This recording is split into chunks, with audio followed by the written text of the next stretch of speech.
You're watching The Experience, Comic Culture and Sales, streaming live daily to Facebook, YouTube, Twitch, and Twitter. Hi, everybody, and welcome to Talkin Shop. I'm Miss Jen, and you're watching us here on The Experience.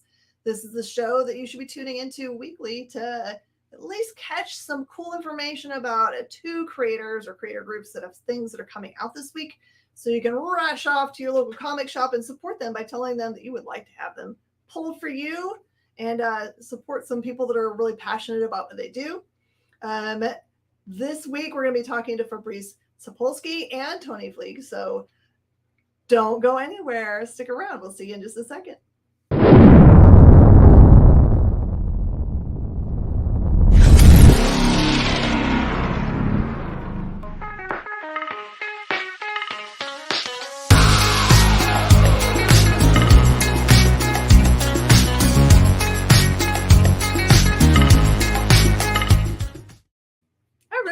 And welcome. As I said, this is Talkin Shop, and I'm Ms. Jen, and this is a totally interactive interview show about comics coming out this week and the creators that are making them. And why I say that is because please feel free to comment in the comment bar, and I will try to make sure to get to everyone's questions if I can, if they're not already going to be asked by me later on in the show. So don't worry about it if you don't hear it right away. And the producers will be popping them up on the screen so you can see your own name. Thank you so much for everybody that's been supporting us here in The Experience. We are very thankful as we head into our second year of awesomeness, bringing all of this good content to you. Everyone, please give a warm welcome to Fabrice Sapolsky. Hi, everybody. Can I say I feel like I'm in the big league right now? Like I've been promoted. Is it because I have good hair today? No, that's because you're awesome, and I wanted to be at your show for like ever. It is one of those things that like it's always kind of like one of these trying to connect with each other, like people that aren't too shy to be on a show, which not all creators are brave enough to do such a thing, right? They like to be behind the scenes and have time to do it, honestly. And so many people are from other parts of the world, and trying to get them to be live on a show that is live at a specific time is also crazy. So I'm so glad we finally got to connect.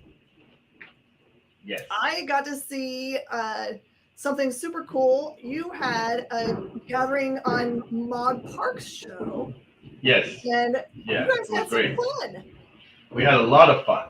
It was a lot of fun. And I mean, it's one of those things. I mean, first, Mog and Mel, they are amazing people, amazing creators in their own right, and I really enjoyed.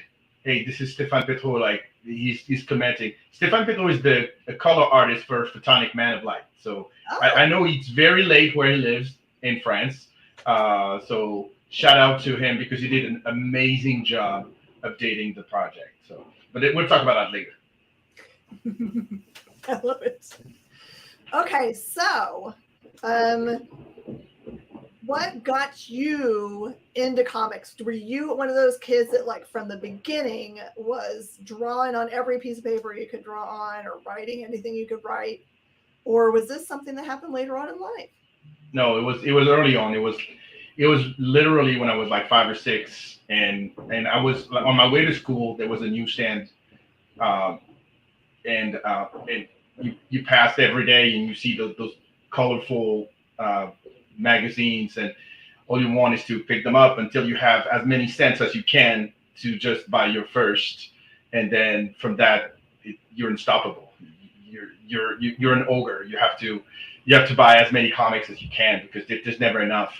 And I was that kid. And the funny thing is that there was no comics at home growing up. Like my parents were not comic book readers. There was no comics. There were books. There were a lot of books, but never any comic book.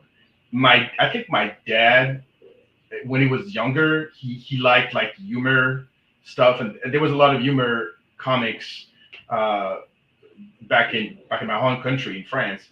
But I discovered Marvel Comics, DC Comics, and there was no way back. Well, that's wonderful. Where in France are you from? I was born and raised in Paris, and I remained there until I moved to the United States 8 years ago. That is so wonderful. I just this last year, my husband and I celebrated our 30th wedding anniversary by going to France. And we were in Paris, and I fell in love. I knew I would. My heritage, my grandmother was a war bride, so she was from Paris. So I felt very much at home. It was such a beautiful city and country. I'm so jealous you're from there. I'm not. I fled. It's not a novelty for me. It's not. It's no big deal. I mean, I usually say that Paris is overrated, and it is because like you when you're living it with the eyes of a tourist, you romanticize everything, but when you actually live there, it's a very tough place to live.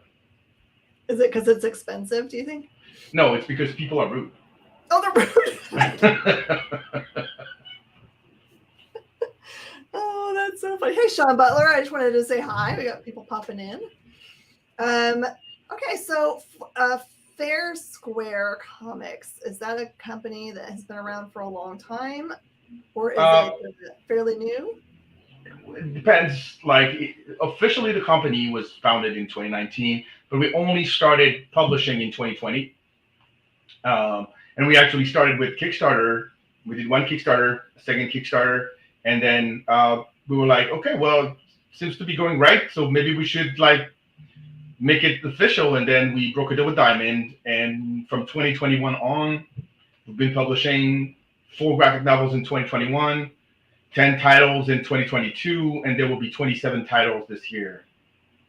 Was this something that you formed with other, just like friends that you had that had? It was at first it was just me, but then after I brought in my son, who's now 25, and my partner and wife, Crystal. So it's just a family business right now. So. Okay. Yeah. I love family businesses so much. I try to get my kids into my business, which is, selling comic books. But it turns out they want to do other things with their lives. Sad. And we complete each other really well because, of course, like I'm the only one who's like 100% or 2,000% on the company, but they still help me a lot. Crystal is there with me at the shows. She organizes the stuff. She takes care of social media. And Ethan is taking care of sales. He just recently did the interview for interns. He does all that. So yeah, we kind of like, and I do creative stuff. So. Okay, so do you do all of the other creative parts? Writing, art, writing, drawing, editing, lettering, designing, production, license. I'm doing everything. Okay, so explain to people that we have a lot of people that watch this show that are very interested in the creative process. Like, when you were the person that's responsible for all of those things in a row, what are some key things that you've learned about creating books?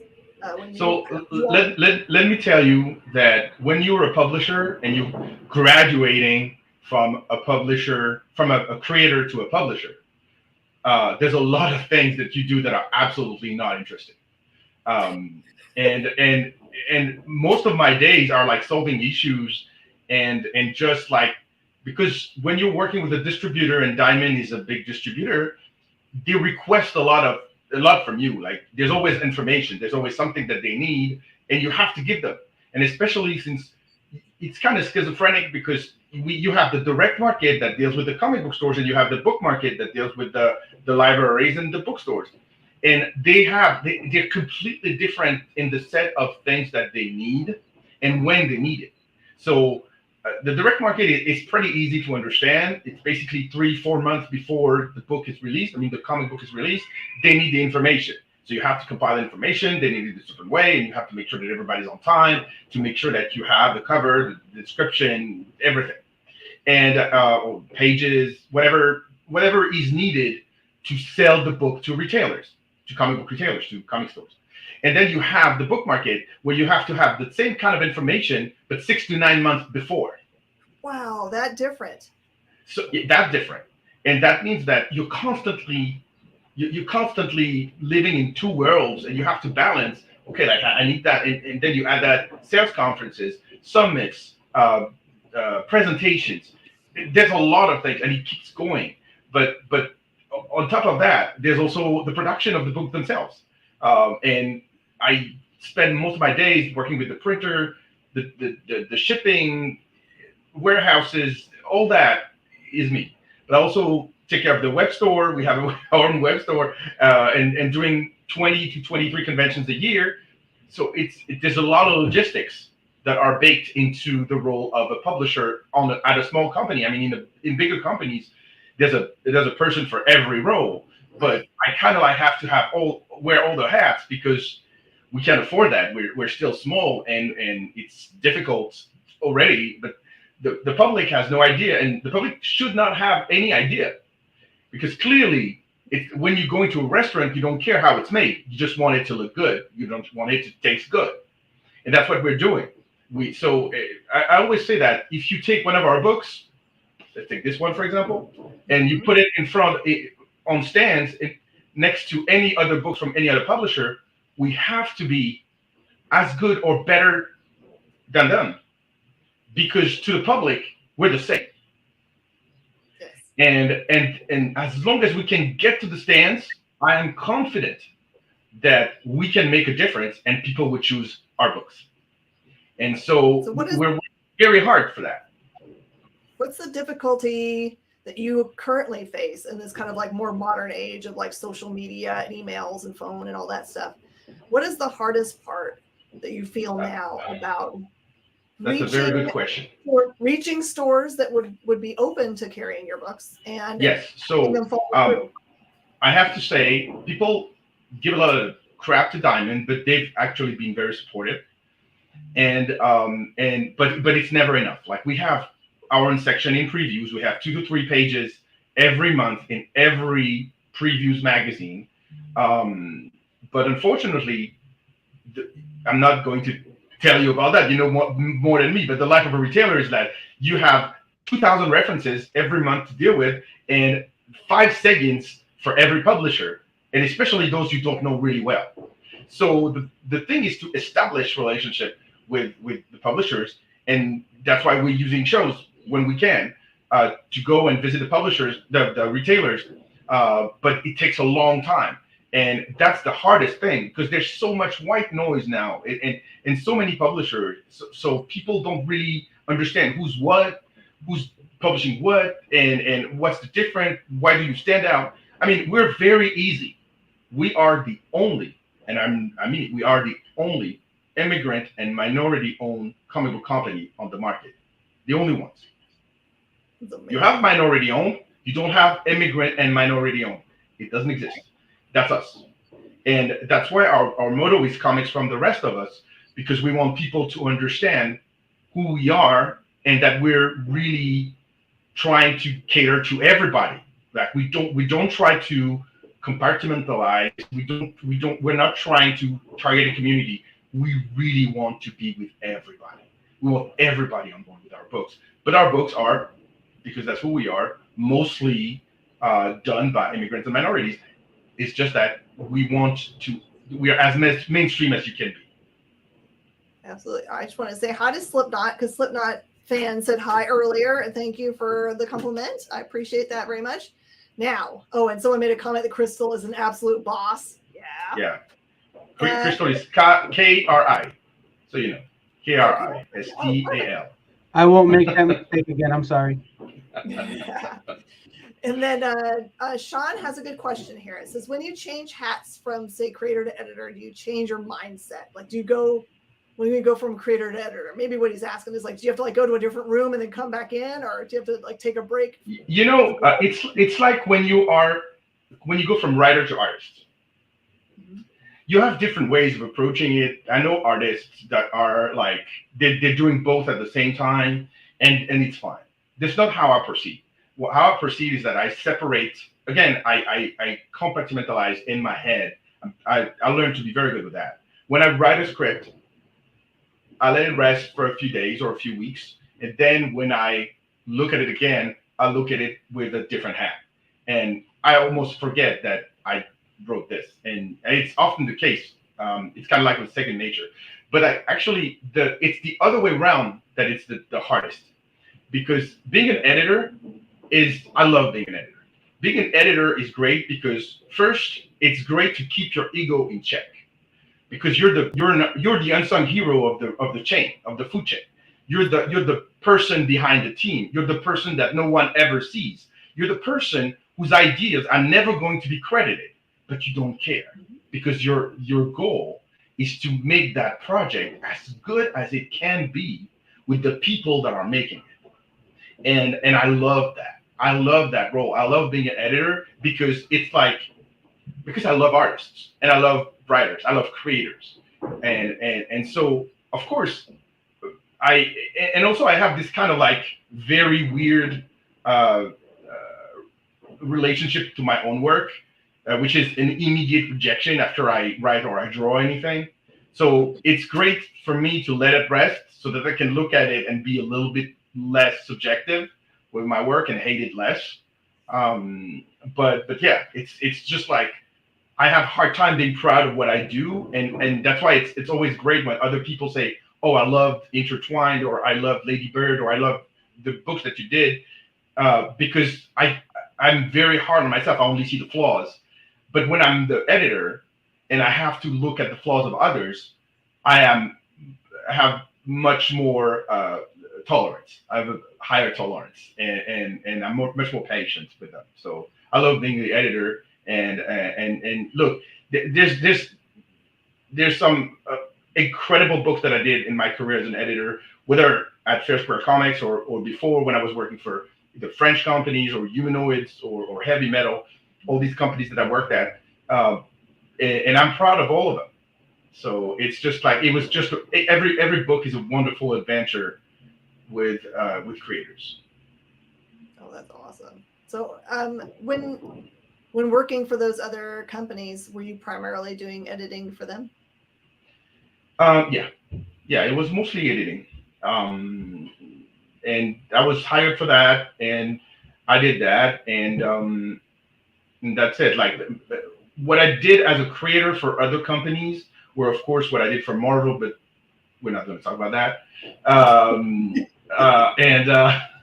and the rest, I worked at. I mean, I had a deal at Image for a little bit and a deal at Dynamite for another era, but it was creator owned. So even though at Dynamite, I mean, at Image, you don't have an editor. You have to provide the thing that is all packaged. But at Dynamite, we had an editor. Anthony Marcus was our editor there, but and he's now the big guy at the Joe Kubert School, and he's a great artist in his own right. But Anthony was the editor on that book back in the day, but his involvement was very limited because I already hired another editor. So so yeah, I came with my own editor, which was Heather Entos. Who's a good friend. Oh, And wow. If say you're hi to going him. to have one, goodness gracious. That's Yeah, wonderful. I know. Yeah, she was the original editor on Intertwined, and I love her. And the the thing is, when I hired her, she said, "Why are you even hiring me?" And I said, "Because I want you to kick my ass." And she Oh, did. yeah. Keep you in line. She did kick my ass. So Oh, so that's when you were talking about editing your own things that you like doing it. I was part of the problem I see a lot in other people that I do just like I'm a friend that will look over their stuff for them and help them, pull out yeah, things that's wrong. But I see so often like simple things that are like misspellings or just grammatical things like they missed a word. And I just wonder if you're the person that's writing it, if you become blind to those kinds of things. yes, absolutely, absolutely. But I have a couple of proofreaders, copy editors that are working with me because, of course, when you read 20 times the same thing, and of course, like I'm a left-handed and I had dyslexia, so that's the whole thing.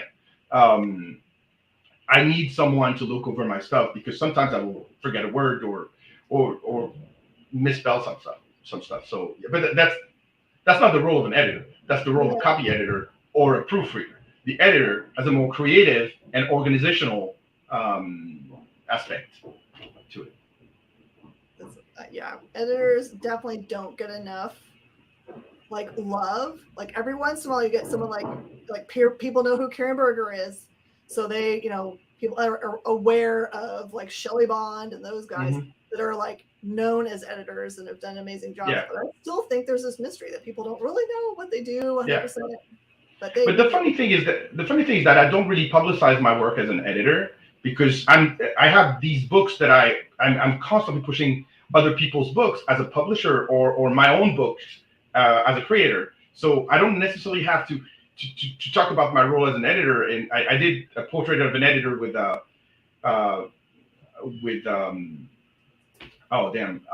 his name Francis Lombard a few times. But it was not really more about the mechanics, but more about the projects. I'm a projects person. I really like that. Yep.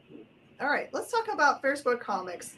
Yes. You guys have multiple titles that you've done. Yes. Do you make a concerted effort to have like completely different genre, or do you guys feel like you kind of focused in on a certain genre that you're known for? So at first, remember, it grew from nothing. So the first wave of titles was more, okay, I have my own own titles. I'm going to put that on the market. One Hit Wonder was the first one. And One Hit Wonder had a very weird experience because it was a title that was set up at Image, and Image refused to do the trade. So it was basically the kiss of death, and I lost tons of money. So I was like, I had this thing. They only did the single issues, and I didn't have the money, so I did a Kickstarter, and I overprinted so that I could put that on the market, and that was our first title.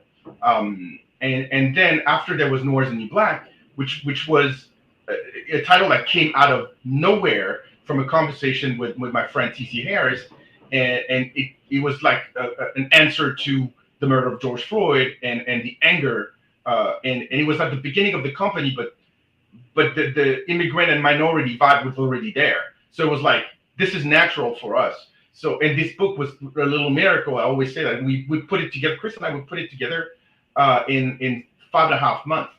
So it's just incredible with 40 different creators.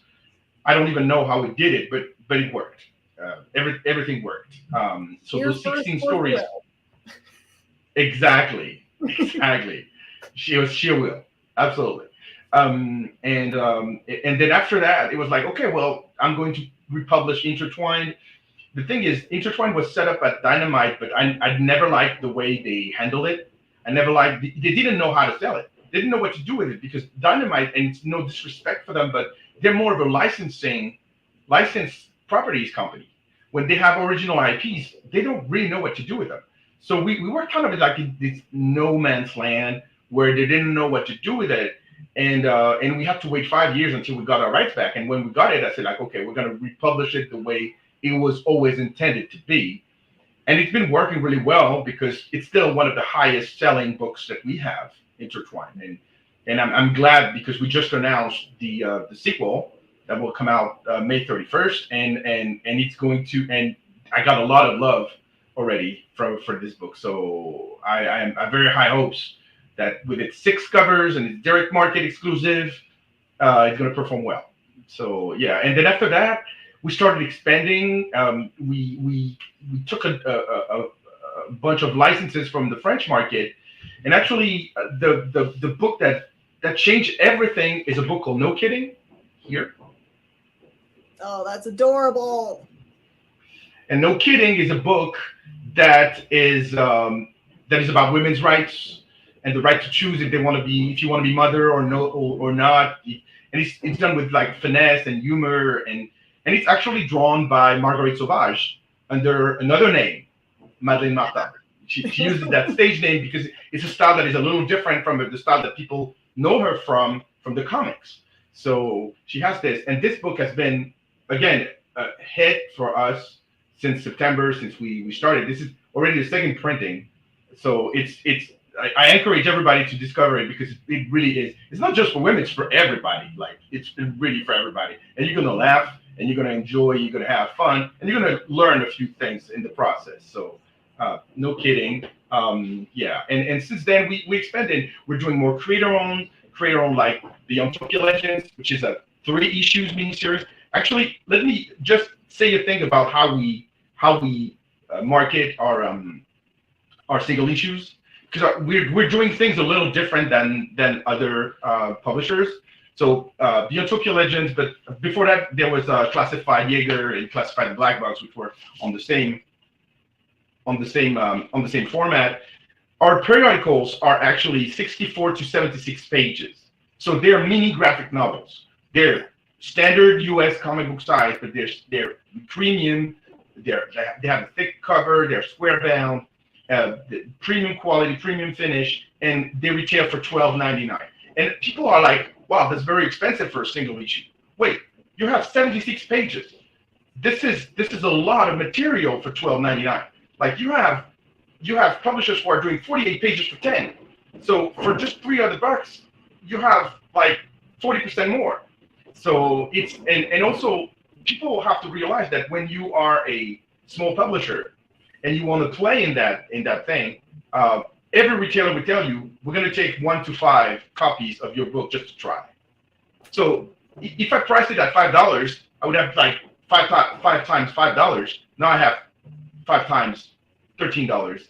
So everybody wins. The retailer makes more money. I make more money. The creator makes more money. Everyone makes more money, and you have a better product that lasts longer. That's not going to be destroyed. That's not going to be. And believe me, if you put it like at CGC, it will be a 9. Oh, it's good paper. Good paper. Yes, absolutely. All right, we just have a minute or so. Tell us about Phonotonic Man of Light, which is the one that's coming. Photonic. So we did. So that is actually the Ash Can. When we did the Diamond Retailer Summit back in October, we distributed to every retailer who was present a copy of this Ash Can, which was the first issue of the series. Photonic is a series that was born in 1979 in France. It was one of my childhood heroes, and almost all the people of my generation know him. Because he's a hero that is very different. It's actually a trio. It's 3 heroes, 3 outcasts. One is a hunchback, one is a Holocaust survivor with psychic powers, and one is a stray kid with an ability to hit his goal every time he hits anything. It's a very emotional series. It's a very important series. It's a very different series. It's old school. It has that feel of the Silver Age, and everybody will love it. So people have to discover Photonic Man of Light. It's ongoing. So we hope that people are going to partake. Absolutely. Well, Fabrice, we've run out of time, and I know I want to have you back because there's so many questions that people ask that I want them to be able to ask to you. So we'll have you back for the next book that comes out. We'll definitely have you back here so we can talk about that. Whenever you want. Where is that the right place for people to follow you guys? Yes, Fair Square Comics on every platform. And of course, if you are going to comic book stores, add our books to your pull list. Do that. You will help the retailer. You will help us. You will help the creators. Do that. And next time we'll talk about the color system, because this is something that you will absolutely enjoy. Oh, I'm so excited. Thank you so much. This has been eye-opening. Thank you. I've never talked to someone that does all of it. So yeah, because I'm crazy. That's only that. It's just me. I'm crazy. Okay? Take care. Right, everybody. Throw some hearts and some thumbs up there. We're going to come back right after this break and talk to Tony, please. Thanks so much. You know how when you go to Comic-Con, after Comic-Con, you go to the hotel bar, and there's a whole bunch of people playing music and dancing, and you've got Pikachu and Lara Croft Tomb Raider doing the cha-cha slide just down from Deadpool and Batman and Wonder Woman? That's every Saturday night over on the Experience Twitch channel. Join Taji Beats for the EXP Dance Party, exclusively on Twitch, twitch.tv/the_EXP.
everybody, and welcome back to Talkin Shop. That was an amazing trailer for Intertwined. I am going to have to hunt down copies of that or get them from Fabrice because that makes me want to definitely read that series. Let's talk to Tony Fleece, my friend. Hey! Do you own all those books, or is that just a pretend background? That is, you're the first people to see my new studio backdrop. I've got all these books. It's amazing. I bought them all at Space Cadets Collection.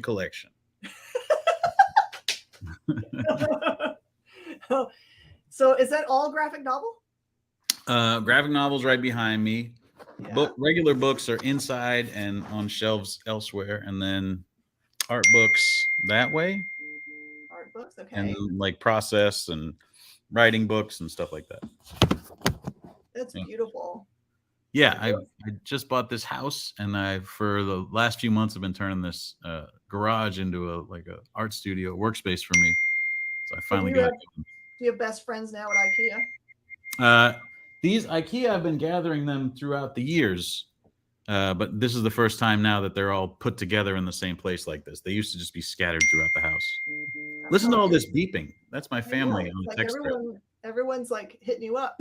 Yeah. Hang on. How do you turn that off? Hey, Nick. Oh, is it coming through your computer? Yeah, it's the worst. It's magic. I think you have to get out of Facebook. Maybe, I don't know. Is that what it is? Does Facebook do that? Maybe. No. Who knows? Let's talk. How are you? I'm doing great. I want to say hi. Tony Berrucci's on with us, and Sean Butler is just giving you mad props. Going to go out on a limb and guess that you like books, he says. I do like books. I'm a book guy. A big Nick Berrucci fan. Working with Nick Berrucci right now. Oh, perfect. Oh, for making covers for Gargoyles. We're doing Gargoyles covers. We're doing, the last Army of Darkness Reanimator covers came out, I think. But yeah, we always got something cooking with those guys. I'm always doing something with them. So I know that for a little while you were doing ones that were Stray Dog inspired covers. Is that still so? We did the Stray Dogs covers for like Vampirella and Army of Darkness and Red Sonja. And then all our Gargoyles ones, issues 1 through I think 8, are all sort of Stray Dogsy. They're not, obviously they're Disney, so they're not our Stray Dogs, but they're dogs. And then the last batch of them we're going to do for Gargoyles are going to be connecting covers. Ooh, beautiful. Hopefully. Did you have any inkling at all that Stray Dogs was going to be as big as it was and is still? No. Did you I thought it might. I was really worried for you, honestly, that because of the cuteness and closeness of style to like the Disney kind of Lady and the Tramp style, I was really worried that people would reject it because of the disparate, this is cute puppies and it's about serial killer. Well, we were really we knew that it worked because we had so much of it put together before it came out. So we were confident about this works. It's scary when it's supposed to be scary, and it's cute when it's supposed to be cute. But it's just a matter of can retailers get people to look at it? And that was sort of where we had our fingers crossed. But luckily, you guys, you did a good job. You certainly sold these books. It was great. I'm going to give credit where credit is due. Your covers sold those books. Well, I needed to happen where people could see them, and that was pretty much all that needed to happen, because they would just bring it up and be like, "What's this about?" Well, it looks terribly cute, but don't leave it out for your kids unless they're of a certain age. And right. If you're a person that loves true crime and something that's a little bit dark, then it's for you. And almost no one put it down, honestly. I think it was a challenge. I was personally challenging them. Do you think you can handle it? Yeah. When I'm selling it at conventions or whatever, I'll be like, do you like cartoons? Do you like murder? Are you okay if those two things get together? This is for you. It's pretty easy sell. I wish every idea I had was as easy to sell as that one, because everything else is way more complicated. It's if you give me a couple minutes, I can sort of set up the pitch of this. But Stray Dogs is just I can say 2 sentences and I'll have either somebody's into it or they're not. But I've explained it pretty quickly, which is what you're looking for, I think. Yeah, Sean's right. It was a very emotional story. It's Thank like you, Sean. you know that it's not based on reality, but you're like really worried for these dogs. Yeah. Yeah, I feel like we're cheating a little bit by making it dogs, because like nobody, even if you're not a dog person, I don't think there are too many people that like actively dislike dogs unless they've been like bitten by a dog, like you just see a dog and they're so cute and they're so like trusting and loyal, like everything you want in a person, a dog is, at least that's how I feel. My little guy got bit this weekend. I was out of town and he went to the dog park with my dog sitter and he got bit by a German Shepherd. So he doesn't need stitches or anything, but he's licking his wounds. I had that happen once with I had a beagle mix who was the sweetest dog. He would just like let anything walk over him that wanted to, because he just was like he would never defend himself. But we were walking him one day and this little like wiener dog just came up and bit him on the nose and drew blood. And and my dog just was like, "Oh, sorry, man, I didn't mean to get in the way of you." Well, Baxter was definitely asking for it because he loves to hump. That's his main thing. He's hump crazy. You get him out there at the dog park and he's just looking. He's on the make. He's trying to hump, and he humped the wrong guy. Yeah, as much as everybody says that dogs just do that as a way of like communicating, that doesn't really mean that they want to, make puppies. I'm just like, come on, man. This is like a personality trait that's just like. Sure. I mean, he couldn't make puppies if he tried, and certainly not with this other guy. But, he still was after it. He gets it in his head, and he can't be stopped. Oh, my goodness. Just one more question about stray dogs. Do you think that they would ever like make an animated show out of it? I mean, I guess it would have to be like on Adult Swim or something. Well, yeah, I mean, everything is streaming now. You could put it anywhere, I guess that's true. They made Invincible. Yeah, they sure did. We sold it originally to Paramount before the book came out. And their options run out now. They were looking to make a feature of it. But movies are weird right now in pandemic world, so they have to be really sure about something. It's hard for anything that's not like an established IP, Mm-hmm. And even ours being as close to established as you could get at this point, like it's pretty well comic book established. But so yeah, it was going to be at Paramount. Now it's going to eventually be somewhere else. But right now we're just sort of waiting to see, when things are a little more friendlier for, for movies or TV shows. That a little bit, because I'm sure that you've been around long enough to have had things been optioned and know what that looks like. Is there a lot of thought process to when people approach you and say, I want to make an option on something? Do you require something more than them just saying, I want to have the option to do something? Do you want them to actually have a plan for development before you even consider it? Because it locks things up. Yeah, I mean, when we were talking to the Paramount people, we had a couple people interested, and the thing with Paramount was that at the time, the people that were there were like, we don't want to just option this. We want to make it like we're interested in having this be an actual thing, which is what you're looking for, obviously. But then the thing about business in Hollywood is like if somebody gets fired or somebody moves on or something, then all the stuff that they were working on, gets moved on as well. So that's sort of what happened to us. Like, but yeah, we were looking for to be in business with somebody that wants to actually make the thing. We don't want to just have, options laying, like option money is nice for sure, but it'd be much cooler and better in the long run to have an actual thing, Well, I'm telling you. All right. I'm super intrigued by the book that's coming out this Wednesday, because it's not it's in a different kind of format than just a typical telling of a tale in Local Man, because it's not just you, it's also Tim Seeley, and it appears to be tackling the same material but from different perspectives or time periods. You want to tackle what that's about? Yeah, for sure. Tim Seeley and I met probably like 10 years ago. And we sort of quickly discovered that we had a lot of stuff in common. Like, we're both horror movie guys. We're both like movie guys in general, but also we both are like the kind of guys that still read comics. Like a lot of creators they'll be so busy making comics that they sort of lose the taste for reading comics. And so Tim and I could like talk about comics, and one of the things that we got to talking about was how much we loved, like unironically loved, the 90s comics from Image. And just sort of like, because Tim's a couple years older than me, but it just sort of was like the right thing at the right time for us, you know? And so we sort of would talk about that stuff and like bring up, you know, like little obscure things, either from Image or like other like 90s indie comics that were like really inspirational to us.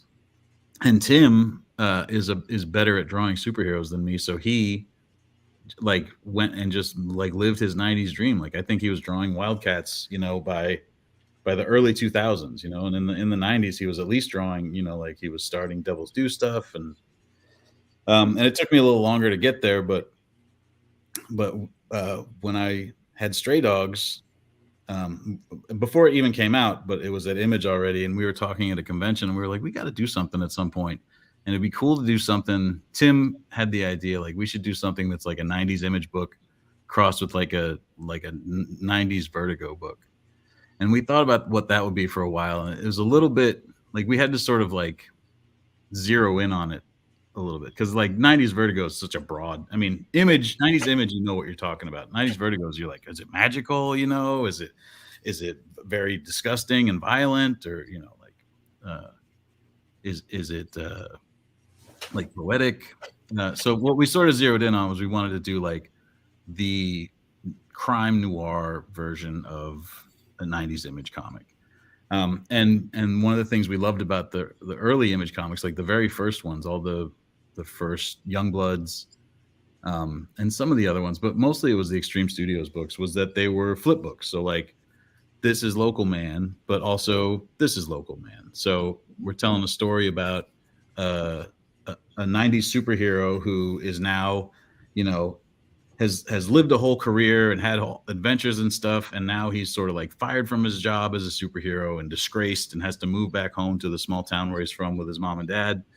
And then murders start happening in that small town, and he has to do, like, you know, do the non-sexy kind of helping people, you know, because like he spent his whole career, or like his whole life, doing things that are like cool and extreme and flashy, and now it's just like, all right, well, what if I just have to dig around in the muck here and see what's going on, and maybe it's not flashy, you know, maybe it's not like some big super villain with a plan to take over the whole world. So we, like, Tim can draw the crap out of superheroes, so like he draws the flip book part of this, and it looks like, you know. Oh, that's perfect. It is exactly like 90s goodness. Yeah. And then I draw the main book in a style that I haven't really done too much with before, except for in like storyboards and stuff like that. Oh, thank you. Yeah, it's like a photo refy, sort of like crime comic style is what you think. Different people do different degrees of photo reference, but this is, you know, like a referenced but realistic, you know, comic about just regular people doing regular things. And then every once in a while, it sort of crashes into the superhero thing. So sometimes the heroic stuff bleeds into my side, and sometimes the realistic stuff bleeds into Tim's side. And so it's been interesting to sort of like weave those two things together. That's amazing. Is it like a short series? We're not for sure what's going to happen. Like if it's going to go longer than the initial arc or not. We have plans for like, you know, what happens next and what happens next. But it's just sort of like, at this point, we're like, we'll see what sales do, and we'll, you know, if it takes off and it's a big deal, we'll keep going. And if people go like, we don't need this, then we, you know, we'll chill. But I think people are going to dig it. Hey, Brainy. Brainy's going to rave read it. You're welcome anytime. I'm closer to you now. I'm in Van Nuys. Oh, yeah, you're really close. All right. Sean Butler has a good question here. Are there any artists or style that influenced how you draw? Yeah, a million of them. But for this stuff, I was definitely looking at like Al Williamson. And then I would look at like more modern guys who do crime comics. Like I would basically think like, could I be the, you know, like the, I don't know how this sells comics, but like, could I be like the shitty version of like Alex Maleev, like Alex Maleev takes pictures and he shoots and he draws them, but he's a true fine artist. I draw My Little Pony comics and Star Wars kids comics and stuff. So my like the normal stuff that I draw is cartoonier, but I wanted to sort of take this as a challenge to see, like, could I do a realistic thing and how would that come off? And I feel like it's not shitty. So I was happy with that, but I was able to do like my version of what crime comics would look like. And I think it looks, it looks like a thing. I'm just from what I can see, it looks amazing. I'm going to steal one tomorrow from the staff and read it for sure. Good. I sent you a hash can. You should have seen that. Did you get one of those? Did you send it just by itself? I sent it in like a. You did. Yeah. I was keeping it as in its binder, its little folder, because I was like, "Wow, this is fancy. This is fancy." I hope you dig it. I think you will. The reviews so far have been very encouraging. It's so weird when you're putting out a comic, especially one like this, where it's like me and Tim invented it ourselves, and the colorists that we work with, and like for a couple of years we've just sort of been cooking it up, and then to have it be out there and people looking at it now is it's always nerve-wracking, but so far people dig it. I'm waiting for somebody to just lambast us, just go like, this is boring or whatever. But so far no. Well, I think you finally maybe you've cracked the code, because I always tell people it's really tough for something that's not Marvel or DC, that's got superheroes in it, to crack people's mind enough to be able to have them open up their wallets and actually buy a thing. I mean, there's been stuff that's been successful, like The Boys and Invincible and those kind of things, but largely it's tough. And I think when you do this, when the storytelling is, yes, there's superhero, but non-traditional superhero telling. Well, yeah, that's definitely, I agree with you. Like, I think it is super tough to do independent superhero stories. I'm always like, you got to really have a good reason for it, because it used to be like, well, they don't do adult stories at Marvel and DC, so you can just do something that's more adult. And it's like, well, now they do, so if somebody's looking for an adult story, they can just get, like a Black Label book, or I don't think Marvel still does Marvel Max, but they have something, like they'll let their heroes get dark if they need them to. So yeah, like in coming up with this, it was sort of a hurdle that I had to get myself over. That's just like, what is the reason for this to exist beyond just like, I'd like to tell a superhero story. And the reason was like, okay, well, nobody's going to do the superhero story that's about those comics that like a lot of people dig, but like as far as like people making comics, like I feel like there's not a ton of us that are just like, let's really dig down in this and figure out what was going on with those things, like, or just like, let's celebrate those things, the 90s comics. Yeah, it's really popular to make fun of them for some reason, even though they, without them, like that big changeover from when they formed up Image 31 years ago, it allowed for a lot of expansion into the spaces now indies comics, right?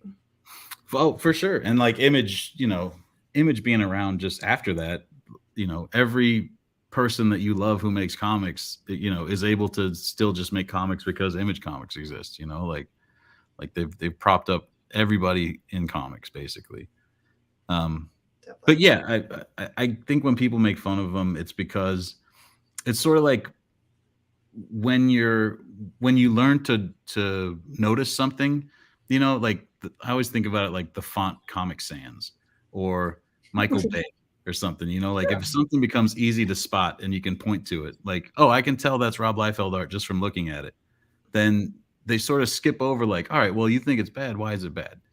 They just go like, oh, there it is, I see it, it's the thing, it's the meme of the bad thing.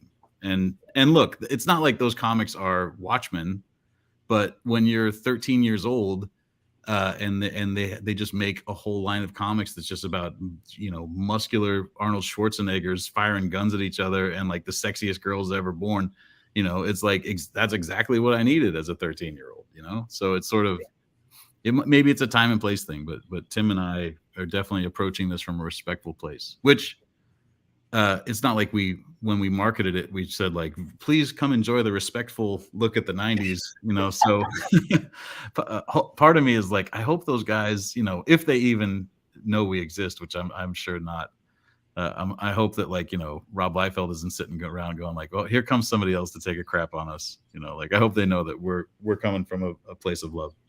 I think that they'll know that this is a love fest. I mean, I hope so. I mean, we're doing as much '90s love as we possibly can. We got this shiny Marat Michaels cover. Ooh! Oh my gosh! That's like regular retailers can get that one, and then we got a ton of cool throwback retailer covers. We got this Wizard Gen 13 cover. Oh, it's so perfect. That one's from Stadium Comics. If you'll allow me to say the names of some other comic shops. Please do. Yes, we're totally about raising up local comic shops. Everyone here will tell you.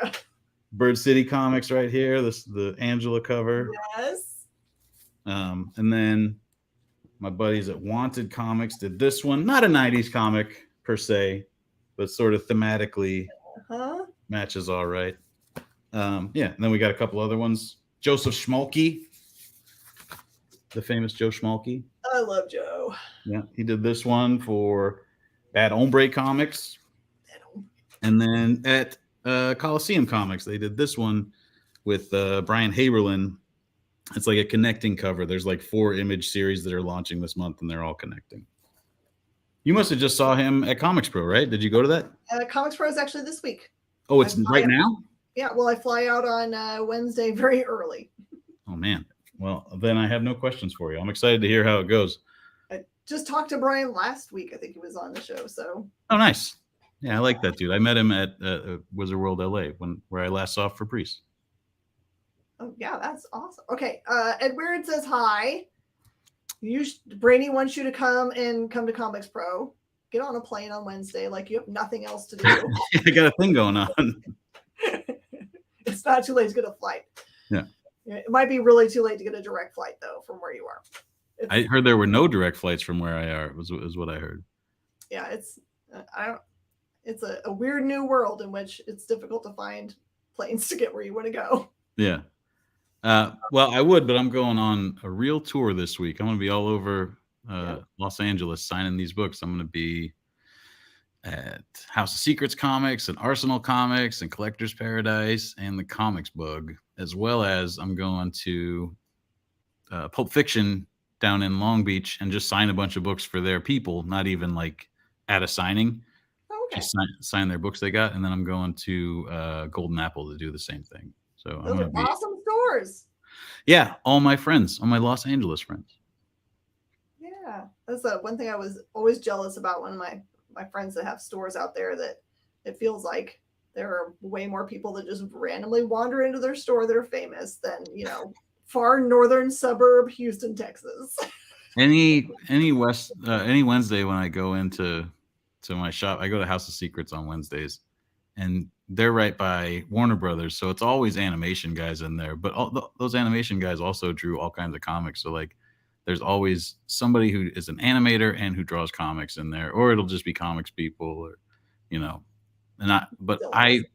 I never talk to anybody because I'm always just like, they probably just want to get their comics, so I just I have my mask on, so I just walk through there and grab my comics and get out without trying to bother anybody. That's crazy. Do you have something else in the pipeline that it's percolating? I do have many things in the pipeline. What is percolating? Well, me and Trish are working on a follow-up to Stray Dogs. That is not dogs. But it's going to be thematically right on point, I think, for people that like that book. They'll be able to slide right into this one. That's probably at least a year out because we're hoping to make it longer. Stray cats. I mean, it's not stray cats. It's probably cats, though. I mean, if you were doing the math on what the Stray Dogs people were going to do a wise follow-up, it would have to have cats in it. Mm-hmm. So yeah, we're working on that. And then I'm working on a couple other books that haven't been announced yet at a couple different publishers. And I've got Local Man at Image is like my main focus right now, at least, for the next few months, and then ongoing if people turn out and really want to pick it up. So if your Space Cadets folks really come out in force and want to read this thing, then we will continue to keep making it. Because like I said, we got a bunch of stuff in mind. Like we sort of focused on the one kind of image books, like the Cyberforce, Youngblood Brigade type of image team right now. But we've got ideas about like, all right, what would be our like take on the Max type stuff, for like, is there an idea that's sort of like our take on like Tribe, or like Shaman's Tears? It's just like have all sorts of ideas about image stuff, and sort of like how to smash it together. And also we've been talking about like who could we actually cross into the book, because we sort of have allusions to actual 90s characters and stuff, but like if we moving forward, if we go into like a second arc or a third arc, like, all right, do we bring in some of these characters that are still owned by the people that own them and aren't a part of DC or whatever. So we're definitely thinking about that. But as far as like other stuff, working all the time on stuff, but none of it is ready to announce yet. Can't talk about. Okay, well, we'll definitely be back when we can talk about it. I'll come back any day. Meanwhile, can people follow you on social media, a specific place that they'll know before even we know? Yeah, they can at Tony Fleece on Twitter or Instagram. I'm Tony Fleece on Facebook. And to get the straight dope, you can just go to tonyfleece.com. There's a place you can sign up for a newsletter, and then that's where I'll make all my announcements. Anything that's coming out, you'll get an email about it.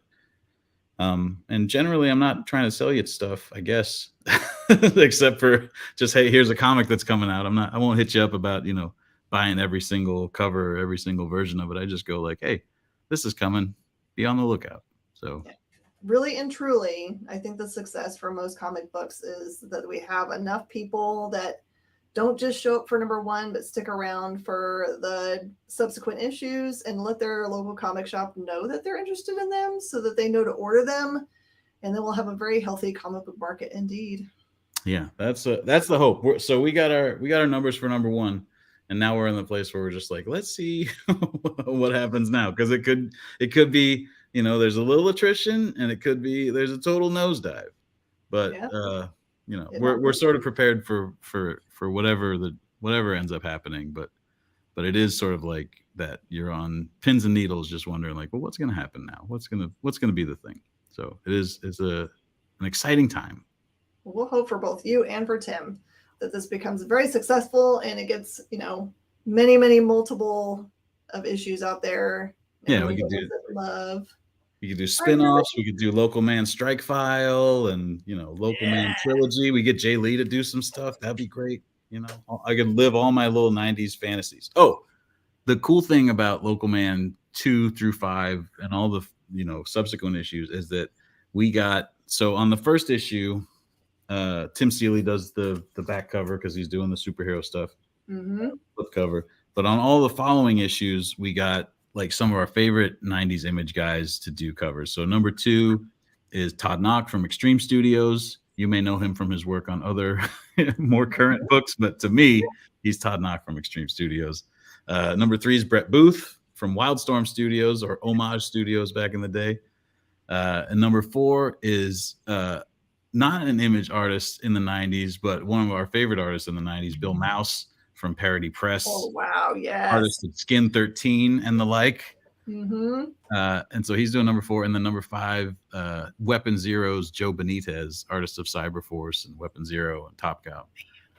So we sort of covered the spread. We don't have like a Joe Madureira cover or like an Eric Larson cover, but we do have we got a couple extremes, and we got a Wildstorm, and we got a Top Cow. And so we're sort of like having our 90s image, we're in like fantasy baseball camp for 90s comics. Well, hopefully everyone else hears that they haven't been chosen yet, and they'll be like hitting you up. Like, when's mine? All right, everybody, we got to take off. We're bumping up against another show. We'll have you back, Tony. We'll talk about it. And when you get to talk about your top secret stuff that's coming up, we'll do those. Thank you, everybody, for joining us on Talkin Shop and for following us here on The Experience. Please subscribe if you can, wherever you're watching us from. But YouTube is awesome if you can. And it does really show support for local comic shops and for creators as we continue to raise up those voices. We'll see you guys next time. See you guys. Thank you. Join the party. Head over to our link tree to find all the links for everywhere the experience is all the time.